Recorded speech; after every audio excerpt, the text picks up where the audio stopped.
Hi everybody, welcome back to the channel. It's Rob here and I've got another Jeep Gladiator behind us. You may remember we had a black Gladiator Sport that we had on loan while our Mojave is getting the clutch repaired on the pressure plate recall. So I'll have more information about that recall once we get the Jeep back. I'll let you know if the clutch feels any different, how that's doing. But in the meantime, we have this Overland. So the Overland is kind of bougie. It's not quite the high altitude model, which has the 20-inch wheels and the really fancy painted bumpers and stuff, but the Overland has a nice leather interior, leather stitched dash. It's got road tires. It's a little more of a road going model than really an off-roader, which I find the Overland name to be a little bit deceiving with that in mind. Alas, that I didn't name the things, but it's a very nice Jeep. We like it, and I actually like the red color on this. It's good. But I needed to run some errands this past weekend. We had to go down to Hallett Motor Racing Circuit for work and play. So we had a motorcycle in this 6x12 trailer, along with a lot of tools and equipment for our business. And we probably had about 1,000 pounds of cargo in addition to the trailer. This trailer also has a rooftop AC unit, so it's not super light. In addition to that, I had the bed completely full of Bison gear for our business. And you can see I've got the soft topper on here. This soft topper actually belongs on our Ford Ranger. I took off the Ranger. It's on the 5-foot bed of the Gladiator, but you can see it's a little bit short. The proportions are off, but you know what? It's functional and allowed me to load the bed. So we had the bed loaded up, we had a trailer full of goodies, and really minimal squat from the suspension. But I'm gonna drive down the road. I'm gonna tell you guys how this trailer acts behind the Gladiator compared to my 2019 Ford Ranger that we had prior. And I'm gonna tell you what the fuel economy was towing this trailer down to Hallett from Wichita, Kansas, and then back again. Stay tuned.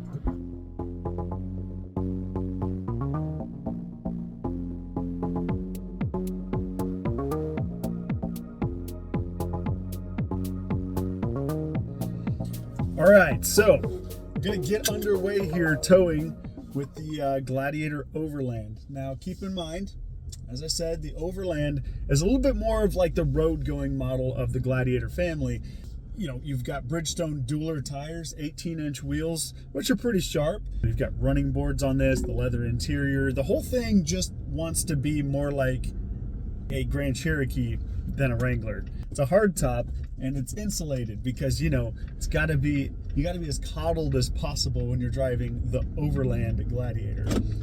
Interior wise, you have nice leather seats with the Overland embroidered into the fronts.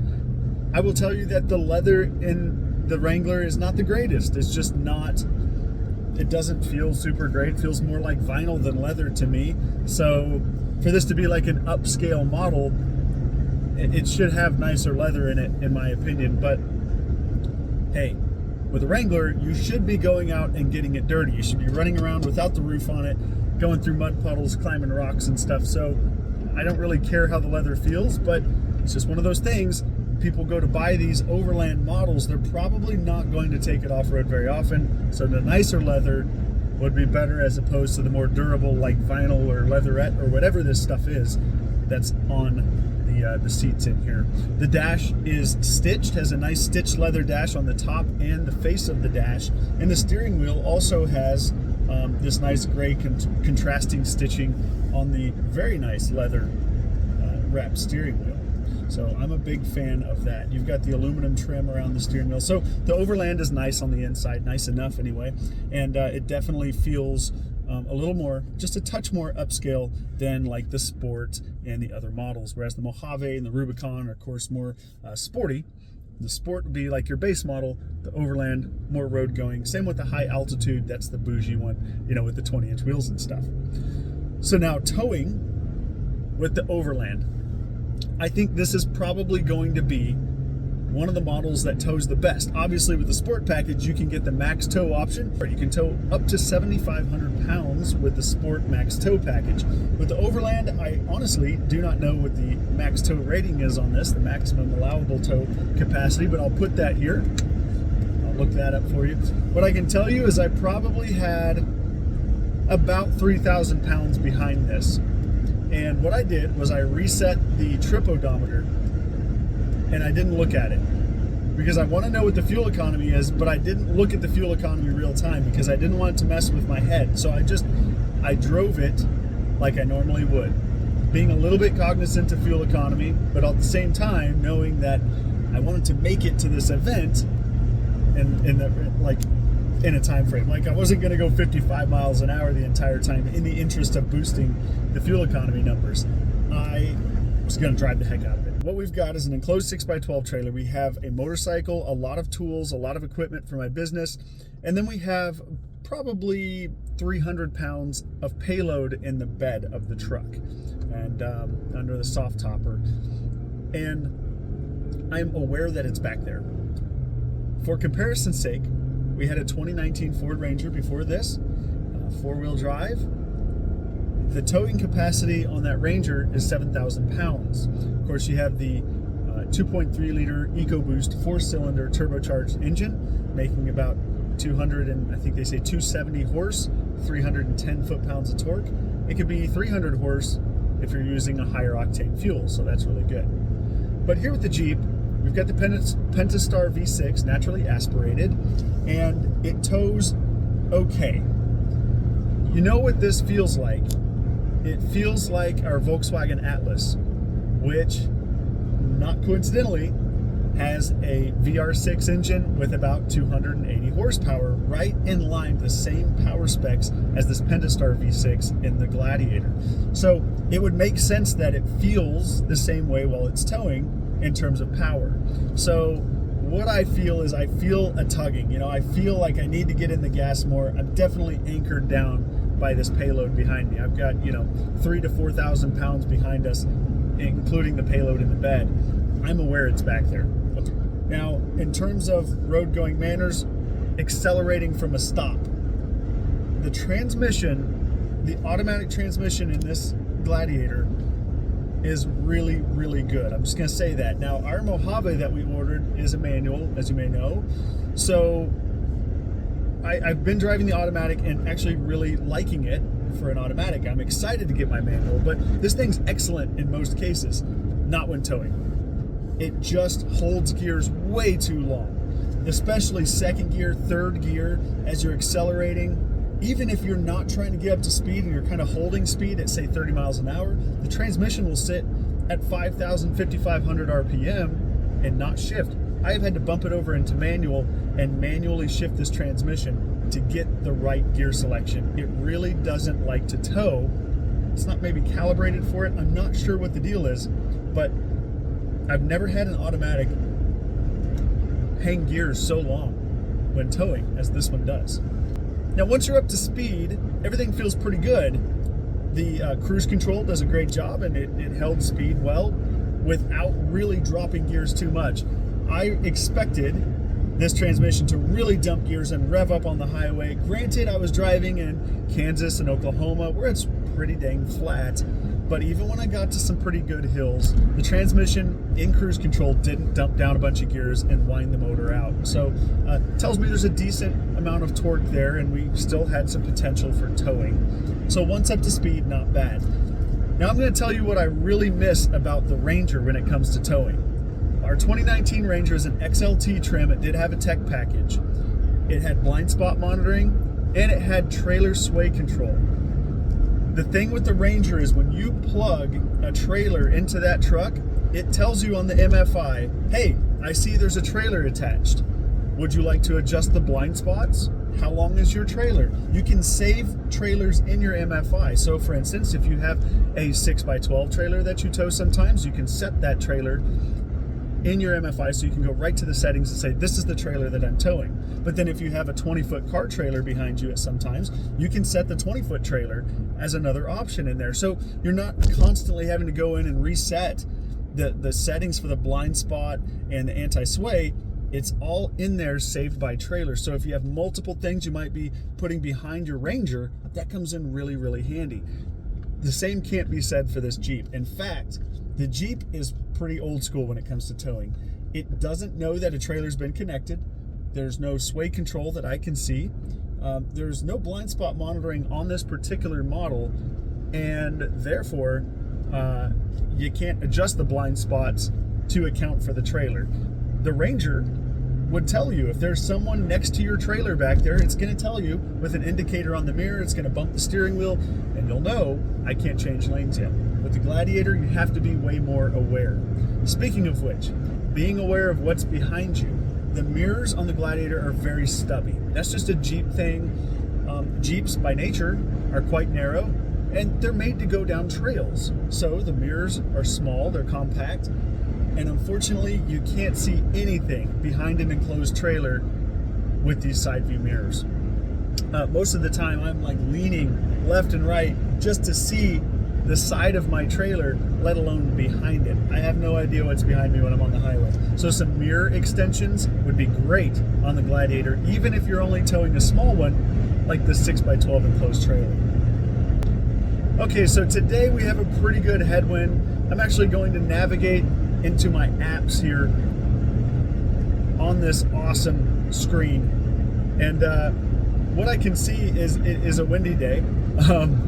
We have a weather app. So on the Uconnect, this great weather app, unfortunately it doesn't give me the wind speed, it just says it's windy. Let's go to details here. Oh, there we go. Yeah, so winds are north and northwest at 20 miles per hour. This is a really cool system. I just love the Uconnect system in this, it's great. Now I want to jump over here and show you what's going on the display. All right, you can see we're running at 50 miles an hour into this 20 mile an hour headwind. Right now our current mileage is hovering between 10 and 12 miles per hour. We're in fourth gear and we're above 3,000 RPM. So it's pretty, it's kind of wrapped out a little bit, The wind is obviously, I don't know if you guys can hear it, the wind is whipping. Jeeps are always loud on the inside, Wranglers and Gladiators anyway, but I'm definitely aware of the wind. Now that I'm in manual, I'm gonna go ahead and shift it to fifth and kind of see what it does. I think we've got plenty to work with here in terms of power, so I don't need to be tacked out in that upper gear, that lower gear of 4. I think we can go up to fifth or even sixth gear. So again, a lot of the times when we're towing with this, I find myself in manual mode with it. Now, real quick, I just want to talk about the payload capacities, or the towing capacities rather, of the Jeep Gladiator and Wrangler lineup, especially the Gladiator. Because what you have with the Gladiator is a Dodge Ram 1500 rear suspension, which is a little bit more catered to towing than it would be with the Wrangler. You also have a longer wheelbase, so again, it's going to just do better by nature towing than the Wrangler would. Now, the different models of Gladiators have far different towing capacities than the next. For instance, our Mojave has the lowest towing capacity of any model, thanks in part to the suspension. It's a softer off-road, high-speed type suspension, and also the tire choice on that particular model.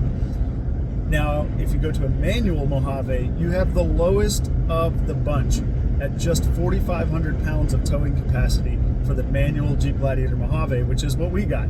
I didn't know that when I signed the papers. I'm not super bummed because we're not going to tow anything super heavy. It's going to be like this load here is probably the max we're ever going to do, right? Enclosed trailer, a couple of motorcycles, and some stuff for our business. But when you go to a sport model with the max tow option, and that allows you to tow 7,500 pounds. So not shabby at all, and actually that's 500 pounds more than my 2019 Ranger was, which I thought at 7,000 pounds was pretty admirable for a mid-sized truck. Okay, so how far have I driven with this trailer, and what's the overall impression and fuel economy? All in all, I've put about 500 miles on this Gladiator with the trailer behind it. Our average overall fuel economy for this past few days with the trailer is 12 miles per gallon. I gotta be honest, I'm pretty impressed with that, especially because it's been quite windy, and as you can see today, driving into the wind, I drove into the wind multiple times with this trailer behind me, and yes, the fuel economy dips, but this is about 3 miles per gallon better than our Volkswagen Atlas was, with again, same type of engine, same type of power output, and it's even better than the Ranger did with the similar trailer behind it. I think the Ranger, if I remember right, was around 10. To get 12 miles per gallon, pretty impressive. So I gotta say, in terms of economy, that's great. Now with the feel, towing with the Gladiator, the actual feel of it, again, I'm just going to say this is not a towing model. It's obvious to me that towing is like a bonus.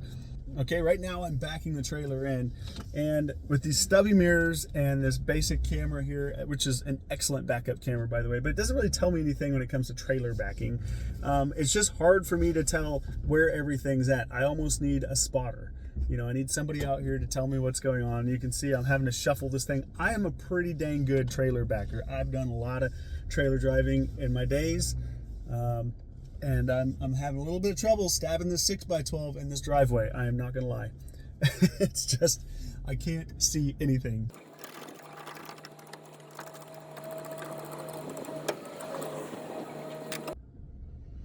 All right, so I'm just dropping the trailer off at Joey's house, get back on the road here, and I'll give you my final impressions of towing with the Gladiator Overland.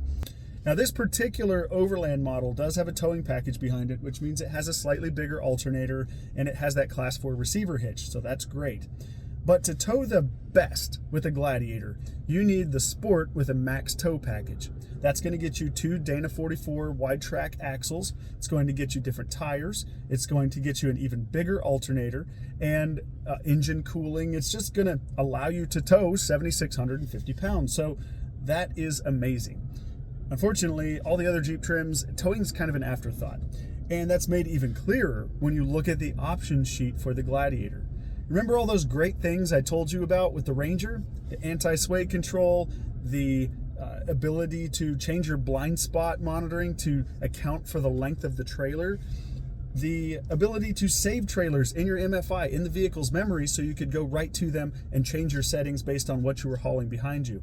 The fact that when you plug a trailer in, the vehicle tells you, hey, I see a trailer, and if you have a tail light out, the Ranger will even tell you, hey, your left tail light's out on the trailer. Freaking awesome. The Gladiator does none of these things. The Gladiator is an old school box of rocks in terms of intelligence in towing. You plug it in, you hitch it up, and you go down the road, and you do all the work.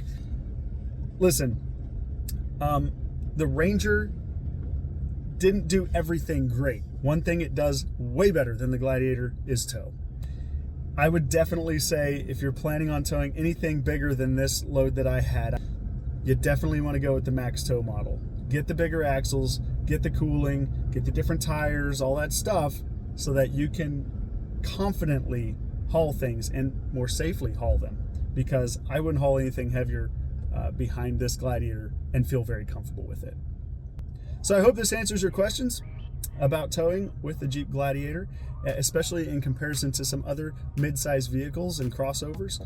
I really like the Gladiator so far. I'm excited to get ours, but I am a little bit bummed that we're not going to be able to tow as much as maybe I need to in a bind. Having the peace of mind, knowing that I could, for instance, hook up a car trailer, put a pickup truck on that trailer and tow it back to my house, should I need to, that's nice peace of mind. And I just am not gonna have that with the Gladiator, and I have to come to grips with that. So the Gladiator is a world of fun, and it's a world of compromises. Towing is one of those compromises. Sorry, it just is what it is. Be sure to subscribe to the channel, guys. Like this video if you enjoyed it and it was informational. We appreciate you watching. We're gonna have more Jeep stuff coming, so stay tuned.